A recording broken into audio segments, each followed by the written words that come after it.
সূর্য প্রতিদিন উদয় হয় কোন দিক থেকে বলেন? পূর্ব দিক থেকে সূর্য উদিত হয়।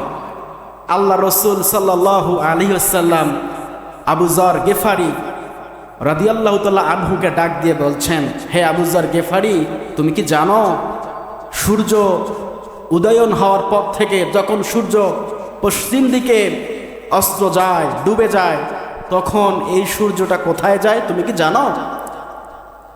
হযরত আবু যর গেফারি বলছেন, ইয়া রাসূলুল্লাহ, ইয়া হাবিবাল্লাহ, আল্লাহ এবং তার রাসূলই ভালো জানেন। ও নবী, আপনি আমাকে বলেন ওই সূর্যটা কোথায় চলে যায়? আল্লাহর নবী বলেন, ও আবু যর গেফারি, সূর্যটা যখন পূর্ব দিক থেকে উদীয়মান হয় আর যখন পশ্চিম দিক থেকে অস্ত চলে যায় গো আবু যর গেফারি, তখন ওই সূর্যটা আর কোথাও যায় না, ওই সূর্যটা আরশে আজিমে গিয়ে আল্লাহ পাককে সিজদা দেয়।